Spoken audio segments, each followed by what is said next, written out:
કઈ તારીખે થયો છે તો આજે જે ન્યૂઝપેપર ની અંદર આજની તારીખ આપી છે 30 તારીખ, તો 30 તારીખ પહેલાનું હોઈ શકે. એટલે આની અંદર જે તમે લખો કે 28 તારીખ, 29 તારીખ, 27 તારીખ એપ્રિલ મહિનાની આપવાની છે.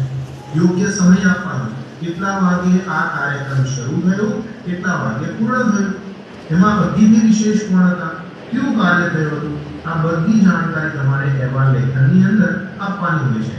અને આપણે ભૂતકાળનો ઉપયોગ કરવાનો છે એ સૌથી પહેલા યાદ રાખવાનું. તો લખ્યું છે અહીંયા કે અમારી શાળા સાર્વજનિક વિદ્યાલયની અંદર તો આ દુનિયામાં બધાને વહાલા થઈ જાય.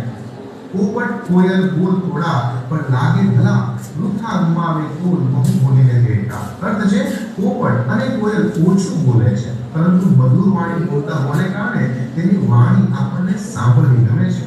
ભાવાર્થ છે કે આ પંક્તિનો सबके आएगी भाई. તો 50 શબ્દોની અંદર લખવું તેને સંક્ષેપીકરણ કહેવાય અથવા તો સાર લેખન કહેવાય. આ ગતિકરણને આપણે ત્રીજા ભાગમાં લખવાનું હોય છે અને સંક્ષેપીકરણ કહેવામાં આવે છે. હવે એની માટે કઈ બાબતો ધ્યાન રાખવું, સૌથી પહેલા તેની પરિચ્છેદ એ જે પેરેગ્રાફ આપ્યો છે તેને ધ્યાનથી વાંચવું પડે. આપણે પેન્સિલ રાખવાની અને તેની અંદર અલગ અલગ